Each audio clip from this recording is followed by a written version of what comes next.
Welcome dear students. आज के lecture video में हम लोग बहुत ही जबरदस्त कॉन्सेप्ट को 3-4 मिनट में देखेंगे। ग्रुप डी के एग्जाम को जब मैंने एनालाइज किया प्रीवियस ईयर के पेपर को, तो हर एग्जाम में, हर शिफ्ट के एग्जाम में एक क्वेश्चन इन 3 से आया ही आया, जो एकदम फार्मूला बेस्ड है, टेक्निकल ट्रिक्स बेस्ड है। क्या पूछा जाता है कि कोई भी संख्या को या तो पूर्ण रूप में दे देगा या उसके अभाज्य गुणनफल के रूप में दे देगा, ठीक है। और पूछेगा क्या कि इस संख्या में, इन दोनों प्रकार के संख्या में कितने गुणनखंडों की संख्या कितनी होगी, या इनके जो गुणनखंड है कितने सम गुणनखंड है, कितने विषम गुणनखंड है। दो तरीके से इसको समझते हैं। जैसे हम 12 है तो 12 को अगर हम फैक्टराइज करें, फैक्टराइज कैसे करते हैं, ये भाज्य संख्या है। भाज्य संख्या मतलब क्या, जो संख्या एक और खुद के अलावा किसी तीसरी संख्या से विभाजित हो जाए। अभाज्य का मतलब क्या, जो संख्या एक और खुद से विभाजित हो। तो हम लोग क्या करते हैं, फैक्टराइज करने में हमेशा याद रखिएगा कि अभाज्य संख्या से भाग देना है। तो 6 हो गया, 2 से मैंने भाग दिया 3। तो 12 को आप लिख सकते हैं 2 गुने 2 गुने 3, या लिख सकते हैं 2 का पावर 2 गुने 3, ऐसा लिख सकते हैं, ठीक है। तो या तो 12 के रूप में दे या इस रूप में दे, यानी पूर्ण संख्या में दे या अभाज्य गुणनफल के रूप में दे। तब इन तीनों में से कोई एक जरूर पूछेगा ही पूछेगा। तो उसको निकालने का क्या तरीका होगा, थोड़ा सा और इसको हम लोग एक्सप्लेनेशन कर लेते हैं। जैसे हम 24 को देखें तो 1 2 3 4 6 8 12 और 24 इतनी संख्या से विभाजित है। कितनी संख्या से, 1 2 3 4 5 6 7 8। छोटी संख्या था, पता चल गया कि 8 संख्या से विभाजित है। तो ये जितनी संख्या इसको पूरा तरीके से काट देती है, भाग दे देती है, उसको हम लोग इसका क्या कहेंगे, गुणनखंड कहेंगे। तो कुल गुणनखंडों की संख्या कितनी हो गई, 8। कुल गुणनखंड किया 24 12 8 6 4 और 2 क्या है, सम संख्या है, तो इसको बोलेंगे सम गुणनखंड। तो इनकी संख्या हो गई 1 2 3 4 5 6, इनकी संख्या हो गई 6। और विषम गुणनखंड कौन हो गया, इसके विषम गुणनखंड हो गए 3 और 2, यानी इनकी संख्या हो गई 2। तो सम गुणनखंड 6, विषम हो गया 2 और टोटल हो गया 8। यही क्वेश्चन आपसे पूछेगा। अब दो तरीके का संख्या हो और उसके 3 तरीके का प्रश्न हो तो कैसे बनाएंगे। तो सबसे पहले हम लोग इसको देख लेते हैं। टोटल गुणनखंडों की संख्या पूछेगा, ध्यान दीजिएगा। पहला वाला हल कर रहे हैं कितने गुणनखंड होंगे। टोटल गुणनखंडों की संख्या यदि ऐसा संख्या देकर के पूछे तो क्या करेंगे कि जितना संख्या आधार है, इसको आधार बोलते हैं, इसको घात बोलते हैं।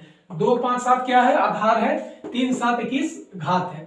तो जो जितना कुल के लिए जितना घात है उस सबको आपस में जोड़ेंगे, सब में एक एक जोड़ देंगे। जैसे 3 + 1, 2 पर घात था 3, गुना कर लेंगे 7 + 1 और गुना कर लेंगे 21 + 1। तो ये संख्या बन जाएगा 4 गुने 8 गुने 22।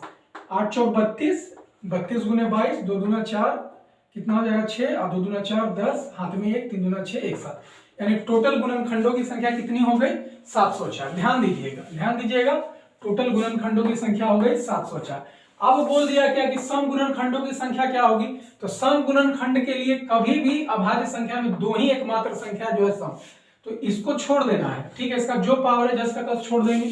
तो पावर 3 गुने सब में वही करेंगे, एक एक जोड़ेंगे। किसके लिए, यदि सम गुणनखंड पूछे तो 7 + 1 8 और 21 गुने 1, 21 + 1 22, कितना हो गया 8 या 24 गुने 22, कितना हो जाएगा 480 और 48 528, ठीक है। तो हम ले लेते हैं 528, ठीक है। और अब यदि पूछ दे आपसे कि इसके विषम गुणनखंडों की संख्या क्या है, तो सम के लिए हमने इसको छोड़ दिया था, मतलब इसके घात में हमने कुछ नहीं जोड़ा था। लेकिन अगर विषम गुणनखंड पूछे तो सम आधार यानी 2 वाला आधार संख्या को पूरा छोड़ दीजिए और सब में एक एक पावर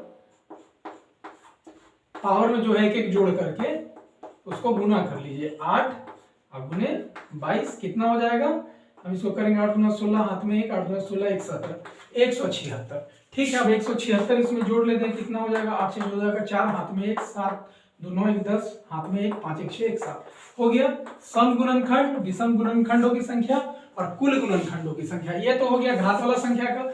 अब जरा सा देखेंगे कि अगर भाई मेरे ऐसा संख्या दे दे, क्या करेंगे 672, तो इसको अभाज्य गुणनफल के रूप में, गुणनखंड के गुणनफल के रूप में बदल लेंगे। किससे भाग देंगे, अभाज्य संख्या से। 672 है, कितना हो जाएगा 336, 2 से फिर भाग देंगे, कितना हो जाएगा 150 और 18 168, और फिर इसको 2 से भाग दे देंगे, कितना हो जाएगा 80 और 4 84, फिर 2 से भाग दे देंगे, कितना हो जाएगा 84 का आधा 42, फिर उसको हम 2 से भाग दे देंगे, कितना हो जाएगा 21, और 3 से भाग दे देंगे, कितना हो जाएगा 7। खत्म हो गया।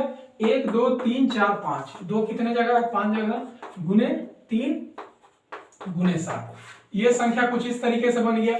अब क्या करना है कुल गुणनखंडों के लिए, तो इसका पावर कुछ नहीं है मतलब 1 है, तो दोनों पे 1 है। यहाँ पे कुल के लिए क्या करेंगे 5 + 1 6, और यहाँ पे 1 + 1 कुछ नहीं है मतलब 1, सब में 1 जोड़ना है, तो 1 + 1 + 1 कर लेंगे, 7 पे भी कुछ नहीं मतलब 1 + 1 कर लेंगे, तो 6 गुने 2 गुने 2, 2 दूना 4, यानी कुल गुणनखंडों की संख्या कितनी हो गई 24। ध्यान दे लीजिएगा, और बोल रहा है कि इसके सम गुणनखंडों की संख्या कितनी होगी, तो 5, और क्या करेंगे 2 गुने 2 + 1 + 1, कुछ पावर नहीं है मतलब 1 + 1 करेंगे, और जो सम घात पे था उसको जस का तस छोड़ देंगे सम के लिए, तो कितना हो जाएगा 20। और विषम यदि पूछेगा भाई मेरे, तो विषम के लिए सम आधार वाला यानी 2 वाले को छोड़ देंगे, पावर 1 है, दोनों में 1 जोड़ेंगे तो 2 2 हो जाएगा, तो 2 गुने 2 कितना हो जाएगा 4। तो विषम गुणनखंडों की संख्या हो गई 4, सम गुणनखंडों की संख्या हो गई 20, और टोटल गुणनखंडों की संख्या हो गई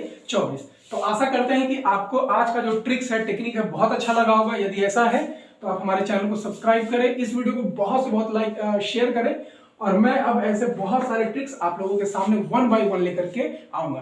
तो बहुत बहुत शुभकामनाओं के साथ बहुत बहुत धन्यवाद।